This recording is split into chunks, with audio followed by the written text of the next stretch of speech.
Welcome to Business in the Black, the podcast where ideas become plans, plans become actionable items, and actionable items become results. Business in the Black is the go-to podcast for aspiring and established Black entrepreneurs looking to build, grow, and sustain successful businesses. Each episode dives into the inspiring journeys of Black-owned businesses, highlighting their triumphs, challenges, and lessons learned. Whether you're thinking about taking the leap into entrepreneurship or are already running a business, we provide expert advice on essential topics like funding, marketing, operations, and scaling.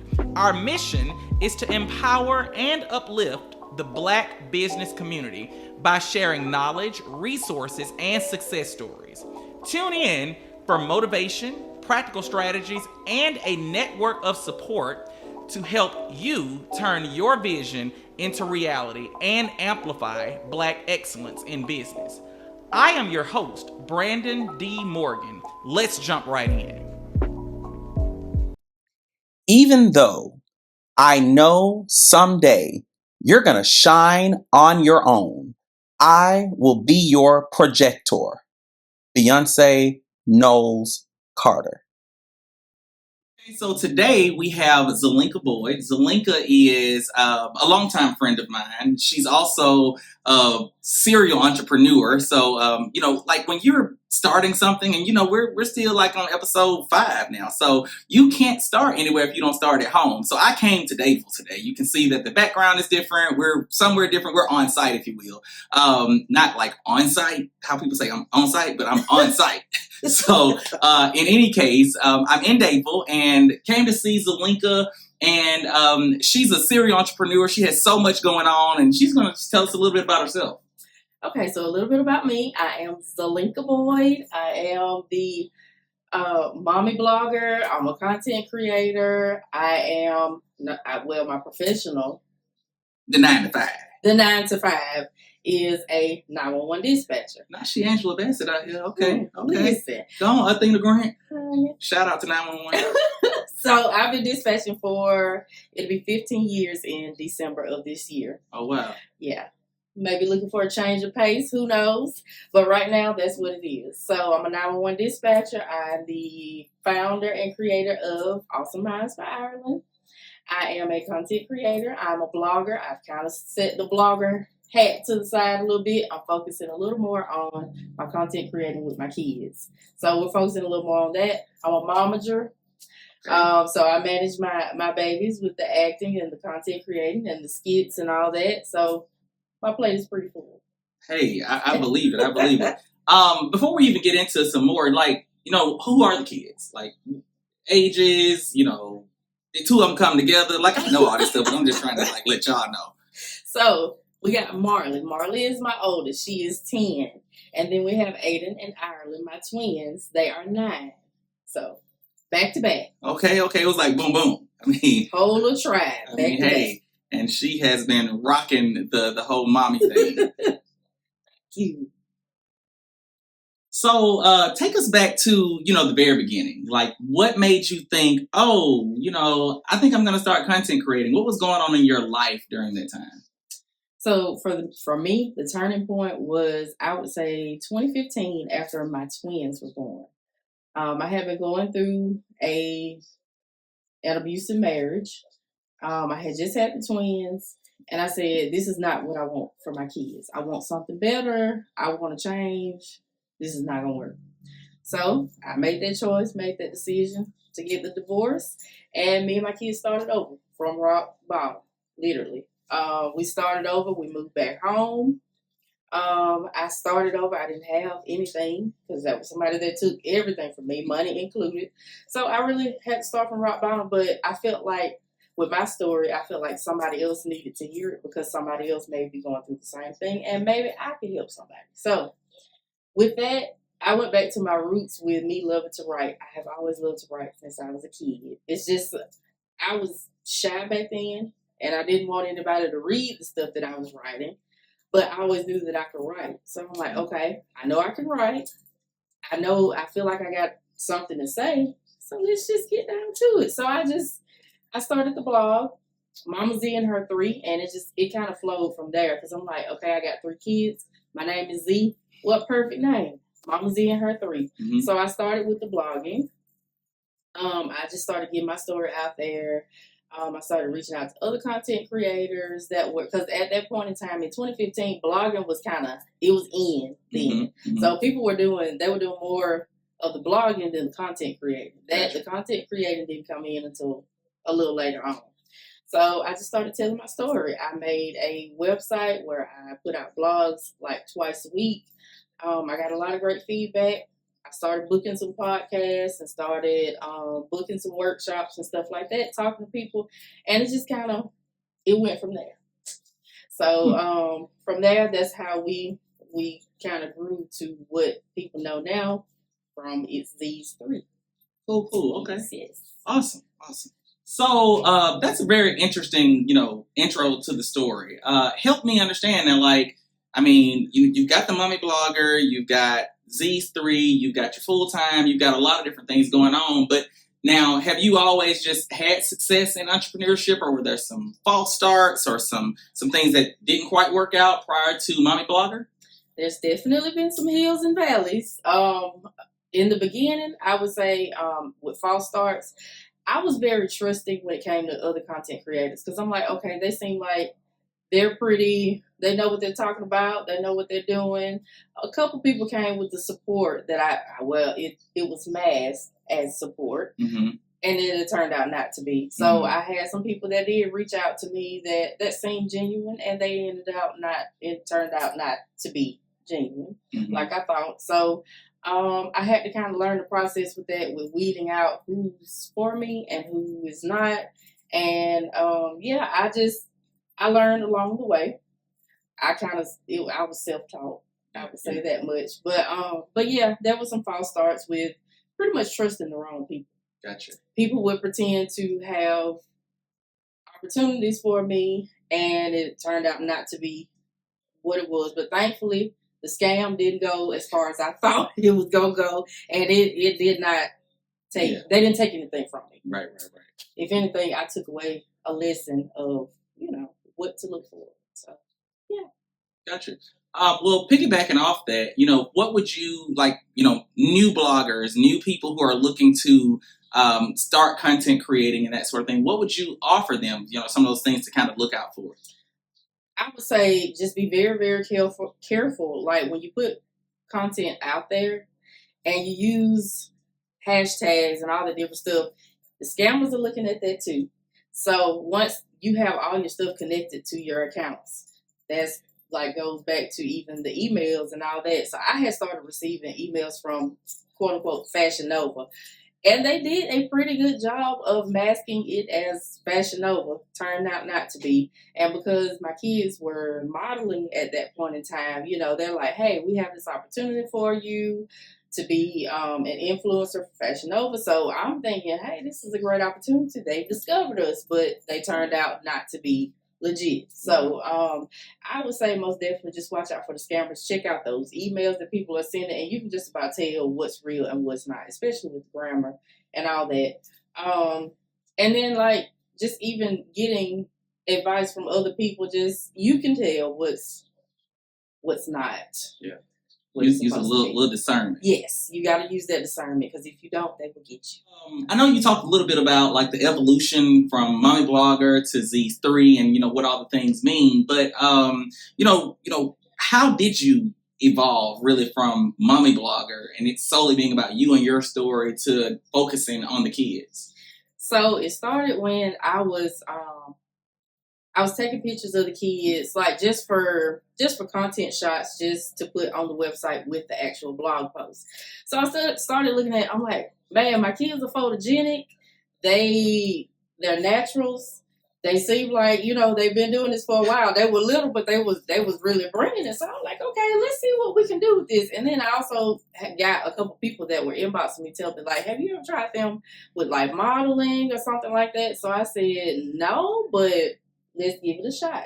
Right. So that's when I started their actual page. It's these three. I just started it as an Instagram page. I'm like, okay, we're going to try it with the Instagram page and see where it goes. But from there, we kind of evolved into the actual platform of It's These Three. So we started with the modeling, and then one day I just up and tried to skit. I don't know what made me try to skit, but we just tried it, and I'm like, we're gonna see what we can do with it. They ended up being naturals with that, so I'm like, okay, let's invest a little more into this. Let's hone into this. I'm gonna put the mommy blogging to the side. Not gonna completely forget about it, but we're gonna put that on pause and let's see what's going on with kids. So I know, like you said that the kids started when they were younger, and now as they've grown older, you said what 9 and 10 right now. Their personalities have kind of developed and that sort of thing.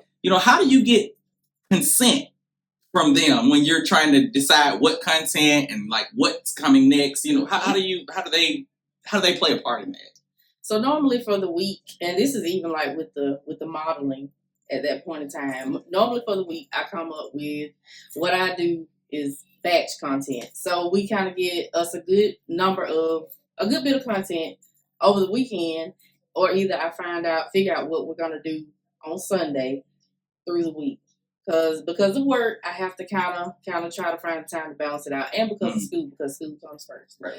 So I let them know what we're doing. I show them the skits or the videos or whatever, and at that point in time or on that day, if they don't feel like doing it, or if I see that the vibe is not right, because sometimes hey, kids, they have their own moods too. And so they may not want to do it that day. And I give them that choice. I ask them, do you want to do it today? Because if you don't, we don't have to. And that's one thing that I have always stood by, because I don't want my kids I don't want them to feel like I'm forcing them to do anything. So, and then even with everything in general, like the content in general, if you decide you don't want to do it anymore, hey, then we'll stop. But, as long as you enjoy it and you want to do it, we'll keep it rolling.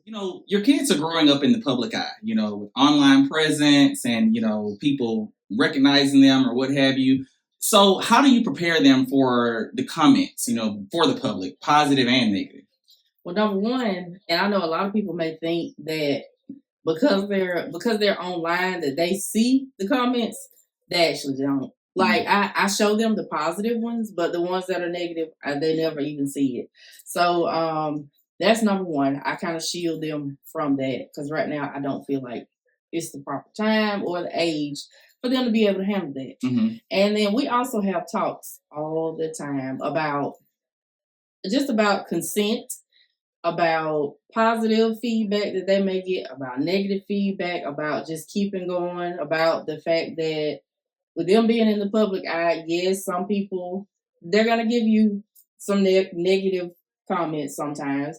And sometimes it just comes from other people just not knowing. It's just ignorance, actually. But, we have those talks pretty often, because I want to make sure that they're okay. I want to do it like a check-in, kind of like a mental check-in, just to make sure that their head is where it needs to be. So I just always want to make sure that they're feeling comfortable, they're feeling fine, that nothing is going on at school, or there's no negative comments coming from anywhere at school. But for the most part, it's been positive. Awesome.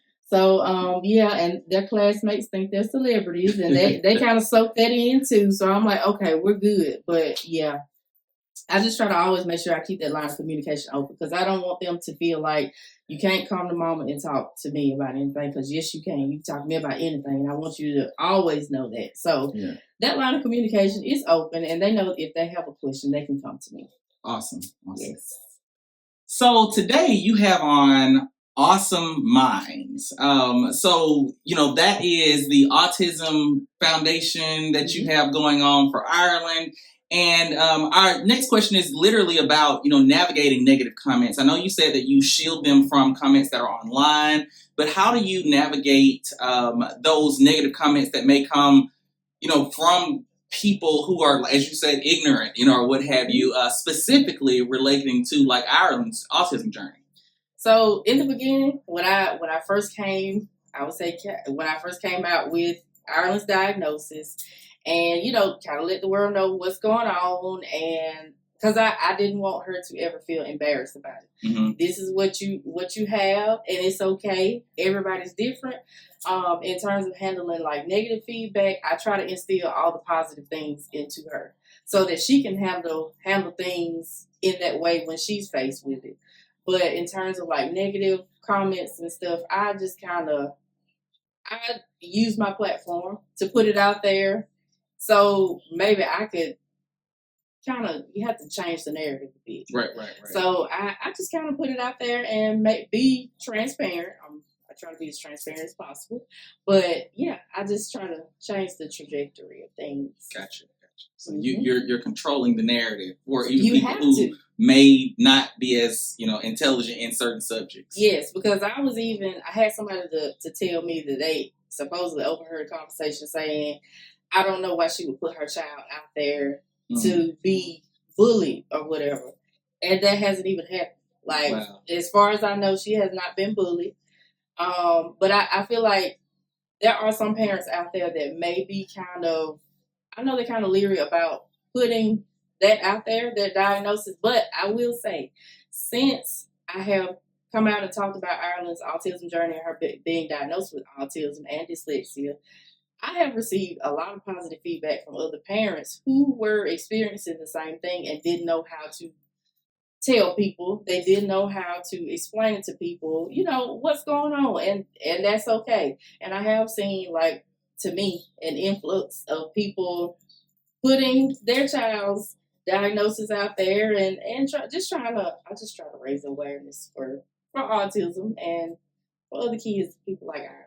Awesome. And that was actually a follow-up question, because I was going to ask, how does it make you feel knowing that you're leading such a charge in a community, and you know, in your full network, but definitely in your community of people who, you know, you've known, and you know, now, you know, they're having the same type of experience that you're having, you know, and seeing that you leading this is helping them to overcome obstacles that they may not have otherwise been able to, like, just face head on. Yes. So it makes me happy. It brings me joy. And I tell them, the parents that reach out to me, parents and grandparents, the ones that reach out to me, I let them know you can contact me anytime with any question. If I don't have the answer, then we'll try to reach out to somebody who does. But I'm gonna try to help you as best as I can. But it makes my heart happy, and it makes me feel like I'm making a difference, especially in this area, because there wasn't a lot of autism. There wasn't enough talk about autism in this community specifically, especially in Tallapoosa County. So I'm like, let's bring a little more awareness here. Let's try to get some more resources here, because there are some people who feel like maybe their child may be autistic, but they don't know where to go. They don't know how to start. They don't know what to say to the school officials, and they don't know how to, you know, navigate their way through. So let's see if we can kind of change that trajectory as well and see where we can go with it. So I've had a very, very, very positive experience with that, just trying to bring more of the resources into our county. And I hope that it grows bigger and bigger so that, you know, people know where to go and where they need to reach out to for help. Great. So now, I told you all, or maybe I didn't tell you, but they're celebrities. I mean, like, big time celebrities. I remember seeing the kids modeling Old Navy, and I was like, oh my God, they're modeling Old Navy. I remember that when they started modeling for other companies and just being on all these fashion runways, I'm like, oh my gosh, you know, I can't wait till they get to Paris and walk the runway or what have you. So again, I've been able to see these things. And then one that you talked about with me, you know, earlier was a pivotal moment when you all reached 1 million views. And so 1 million views, I mean, that's a lot of people, okay? But when you reached that, you know, how did it feel that day seeing, you know, what, you know, was going viral? What video was it? What platform was it? You know, how did it feel watching the numbers rise? You know, take us through that day. So on that day, the girls had just got out of dance practice. And I was like, let's do a quick little skit. Nothing major, nothing requiring us to change clothes and be in costumes and none of that. Let's just do a quick skit in the car. And the sound was something to the effect of, like, when you're talking about somebody and that person walks in. So it was me getting in the car after they had been talking about me. It went absolutely viral. The numbers started to climb in a day, and I'm like, these people really like, I'm like, this video, this is what they're interested in. So, but I'm like, hey, whatever works. So I started showing the kids. They got excited about it. I was like, okay, maybe this is where we need to be. So that point right there, it was pretty monumental for us, and we have it pinned on our page. It was on TikTok. That's where we received our first million views, was TikTok. Wow. So I was like, okay, let's focus a little bit more on TikTok, because I was not as active on TikTok with them and their skits at first. I was like, we're going to do Facebook and Instagram. But when I saw that, I was like, okay, let's put a little bit more of our focus over here on TikTok and see what we can come up with and what we can do with it. And it's been flowing ever since. It has. Wow. So before the million views, I mean, everybody's excited then, but that doesn't happen overnight. No, so, the journey to build that fan base, the journey to figure out, even though it was like a fluke video, if you will, walk us through, when you were getting only a handful of views, what made you keep going? What made you continue to create content? What made me continue to create it was the fun that the kids were having. I was like, if nothing else, if we don't get famous or if we don't get notoriety for what we're doing, the kids are having fun. Yeah. And we are exploring other areas of their creativity. Yeah. That's part of their art and what they like to do. So I'm like, they like it, let's continue it. And let's just see where it goes, even if we don't get that many views. And of course, like, even between the viral videos, there's videos where we only got like 350 views. Mm-hmm. I'm like, okay, maybe that just wasn't a good day for analytics. I don't know, because TikTok analytics are crazy. It's all over the place. So yeah, I take it all in stride. And if we don't get a whole bunch of views, I'm like, it's okay. Mm-hmm. We had fun, so that's all that matters. So that's kind of what keeps me going in between, because every skit that we do, everything that we produce is not always like big numbers, but that's okay. But the thing about content creating and the thing about social media is that they will reach back to old videos and they'll just automatically start just blowing up. I've experienced that as well. So I'm like, y'all reaching back to this video from like 2 years ago. Right. And it's like blowing up. So I'm like, okay, if that works, we'll go with that too. Yeah. So you mentioned, studying analytics and taking master classes to, start to grow your brand. Mm-hmm. What was something that was just surprising that you learned that resonated with your audience as you were doing all of these things? Probably something surprising that I learned. It wasn't even actually the analytics part of it. It was like the costumes and the things, the props that we use. I just started using like just crazy stuff, like with a microphone for Tina Turner, for the microphone stand. We had the mic. We didn't have a microphone stand. So I said, let's tape the mic to a broom handle. And it kind of just, we use what we have, and it works. I guess it makes it even funnier. And then it kind of, it helps people to understand, like, hey, these are just regular people. They're using what they have. We're not going out buying like high dollar stuff. Like, no, we're using what we have. So for me, I think that was the point, that was the thing that kind of surprised me. It wasn't even the analytics. It was that, with people just being shocked at that us using what we have to make content. How about that? Hopefully our listeners remember, like, the first episode, it was literally use what you have, what you have. So that's something that resonates with me, and hopefully it resonates with the audience, and obviously it resonated with your audience. Mm-hmm. Awesome. So I know you all do a lot of skits and you do a lot of different things, but when there are private family moments, how do you decide like what to post, what not to post? How do you separate, again, what you're creating as content versus, okay, we need to keep this private? Mm-hmm. So at first, I, even with the autism diagnosis, I kind of eased that in there to our audience. But I will say, number one, I pray about it first. If it's something that I feel like, I'm like, okay, do I want to keep it just in the family, or do we want to share this with our audience? I pray about it and I seek guidance on it first.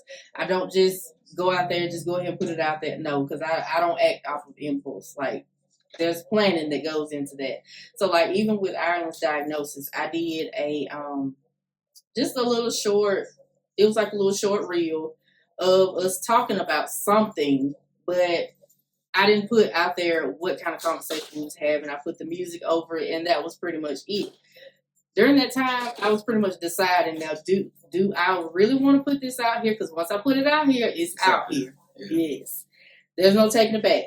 So so during that time, I was like, okay, let's weigh our options.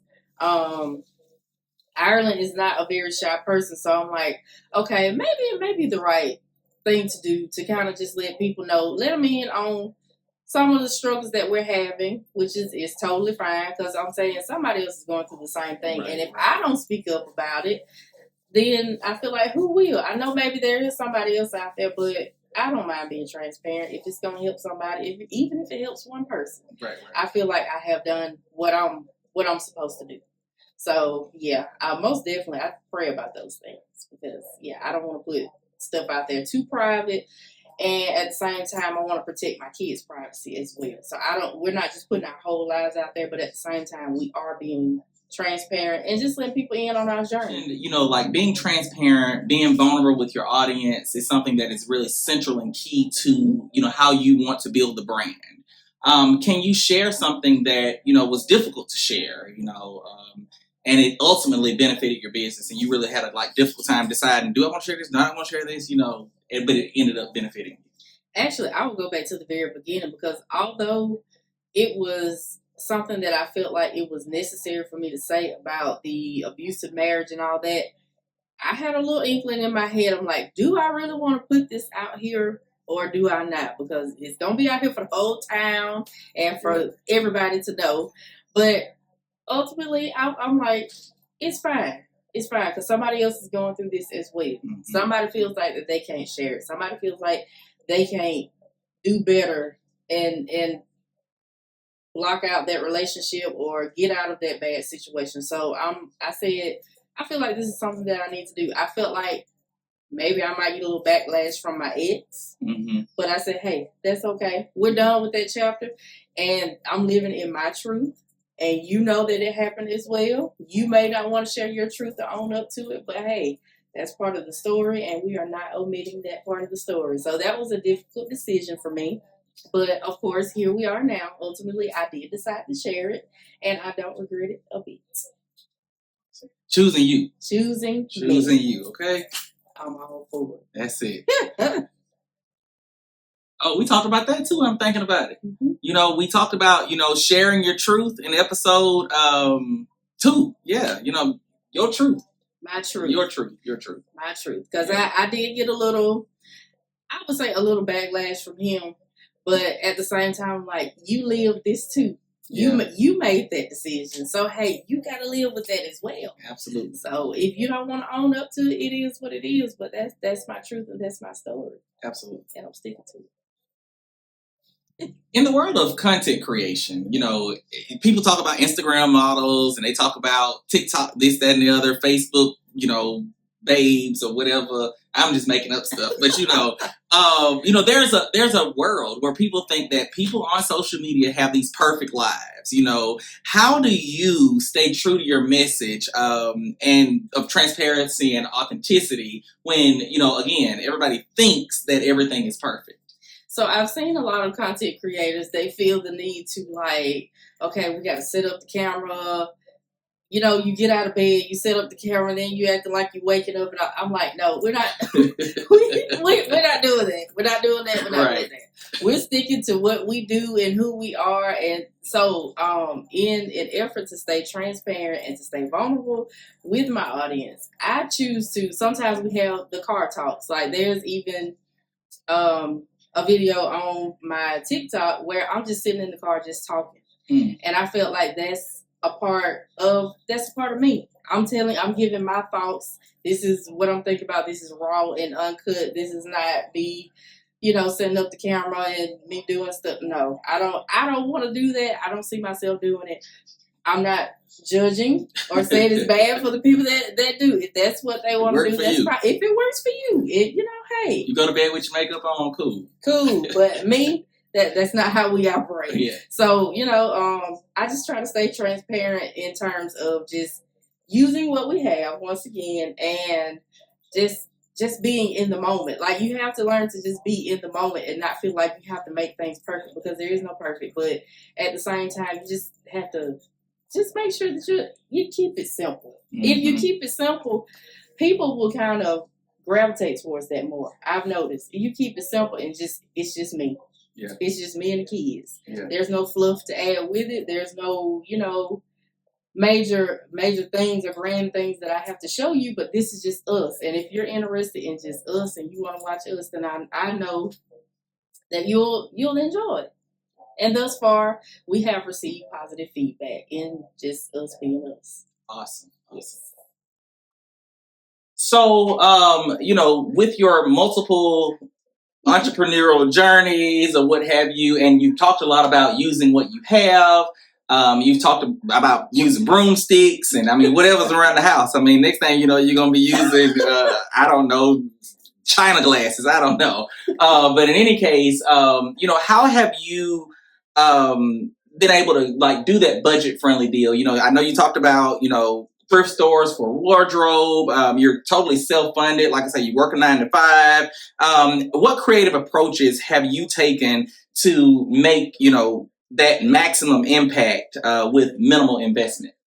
I would say, going back to Awesome Minds by Ireland, the events that we have had, like with the autism walks that we've had, and we just made it past the year 2. Thank you. Like, even with that was fully self-funded. That was all me at first, I will say. And then I will say you are the one that kind of opened that up to be like, well, what about donations and stuff like that? At first, I was against it. I'm not gonna lie, because I'm not one for like asking. I don't like to ask. I was like, I'm gonna try my best to do it myself. But then I was like, no, there's nothing wrong with reaching out to other businesses and letting them know who you are, what you do, right. And if they want to contribute or if they don't, hey, it is what it is. Right. So I will thank you for that, because you had to kind of bring that down home with me. So glad to help. Thank you. So once we made it past that point, and I made it past that point, I was like, okay, let's find a way to get the event funded so I won't have to come out of pocket with so much money. So I reached out to local businesses in an effort to get donations to try to get things funded for the walk. And it went great. We gave some great gifts. We gave some great gift cards. We had some great vendors. So that helped tremendously. And so going forward, like even with the events with Awesome Minds, like I do want to continue getting donations and getting sponsorship just to give back to the community and help others and see where we can go with it, so we can get the resources here that we need to get here. That's awesome. And so the key takeaway for business owners is don't be afraid to use your resources around you. Don't be afraid to use your resources around you, because there are people around here that are willing to give. Everybody's not. Oh, I'm not going to do that. Yeah, everybody's not like that. And see, in my mind, I'm like, they're not going to want to donate to me, but I'm going to try it anyway. Yeah. And thank God I tried. And like I said, thank God for you. And so, yeah, we did have some major donations and some great feedback from it. So awesome. So because I'm a fan and I follow you all, I see, you all kind of shouting out other little kids and their content and the moms and it's like a whole little group of people, So how has collaborating with other Black influencers been valuable to you, and how has that community support shaped how you approach building your own brand? Oh, that community support of other Black creators is everything to us. So like, there are some people that have reached out to us. I didn't even know that they were watching. I didn't even know, but they reached out to us, and we've been able to kind of go to some events with other Black content creators, but most importantly, other Black kid creators. Those have been some awesome events to where my kids are able to see, hey, there's some more kids that's doing what we're doing, because they don't really see it much around here. Right. So sometimes you just gotta kind of branch out and see what else is out there. And we have, and thus far it has been a very positive experience. The kids have had a good time. They've been able to kind of let their hair down a little bit and see, okay, these kids went viral. We went viral. they enjoy doing it, like, let's see what else is out there. So beyond like financial stability, what values and lessons do you hope that, your three are, learning from watching you in your entrepreneurial journey? So I hope that they're taking away from it the lesson of persistence, the lesson of hard work, because I want them to know, like, we're working hard on this. We getting it out the mud, honey, because there was no foundation laid for us. I had to literally, like, I've been self-taught. Like, I've Googled. I went on TikTok. Like, there's some things I've had to do some hard work. So I want my kids to know, don't be afraid of hard work. Mama is trying to lay the foundation for you, but what you do with it, once I pass it on, it's going to be completely up to you. Mm-hmm. But I do want them to know the meaning of hard work and also having pride in your work and what you do as well. Having confidence is a major, major thing for me. And to just keep going. Great. What is what area of content creation that intimidates you, but you're determined to master it? Actually making my voice be heard. Like, literally. It's the speaking aspect of it. Like, even now, and I know to some people it may look like, shit, bro. Well, you say what you want to say. Thank you, though. But that has always been a challenge for me. Like, public speaking and just speaking, letting people hear my voice and what I have to say has always been a challenge for me. Mm-hmm. But I feel like I'm at this different point in my life where God is He's creating a new thing with me and my kids. And he's trying to bring me out of this comfort zone that I have been in for so long. So I'm embracing it. And I know it's uncomfortable, but I'm striving through it. So for me, it has been the public speaking part, most definitely. Gotcha. I would say. Okay. How has being in the public eye changed how you see yourself? It has changed for me in a positive way because I was very self-conscious, I would say. And we all have our issues, but at the same time, it's been a positive change for me because I feel like people are listening to what I have to say. So I'm like, obviously, I must be bringing something valuable to the table. Mm-hmm. But yeah, my confidence has grown tremendously. Yeah. I'm like, I got these 3 little ones that's looking at me and what I'm doing and how I'm modeling myself. So I want to make sure that I put my best foot forward, and I try to. And so, I feel like it's changed for the good for me. Yeah, it's giving me a lot of confidence. Great. We really appreciate you, Zelenka, for joining us today. You have been just a wealth of knowledge. I looked at all the things that I hope that the audience receives from Business in the Black, and you checked off all the things. I was like, okay, did we check everything? Checked everything. So I'm really, really excited about this episode, and I really hope that our audience, whether you're a content creator or not a content creator, but you need to understand how to create content for your business, because again, without marketing and advertising, nobody knows. So, everybody who has a business, you're technically a content creator, so that's a little gem for you if you didn't know it. But in any case, we appreciate you. We thank you so much for being vulnerable with us and sharing your stories and really walking us through the journey of your entrepreneurship. Thank you so much for having me. I appreciate the opportunity. At any time you want to invite me back. Hey, we will. So you can find us on pretty much all the major platforms. You can find me on Facebook, Zelenka Boyd, Zelenka, Boyd, common spelling, Boyd. And you can also find us on Instagram at It's Z's 3, just the number 3. You can find us on TikTok, Zelenka B3, that's Zelenka B3. And we have recently added YouTube to our list of platforms and social media sites that we're working on, but that part is under construction. So right now, our main focus is pretty much Instagram, Facebook, TikTok, but YouTube, we are coming for YouTube. So just look out for us on YouTube as well at It's Z's 3. Thank you for having me. Thank you for joining us for another episode of Business in the Black. the go-to podcast for aspiring and established Black entrepreneurs looking to build, grow, and sustain successful businesses. Each episode dives into the inspiring journeys of Black-owned businesses, highlighting their triumphs, challenges, and lessons learned. You can find us on Facebook, TikTok, Bluesky, Spotify, and Apple at Business in the Black. Instagram, Business in the Black Pod, P-O-D. And our YouTube channel, Business in the Black Pod, no spaces. Please follow, like, subscribe, and leave a review.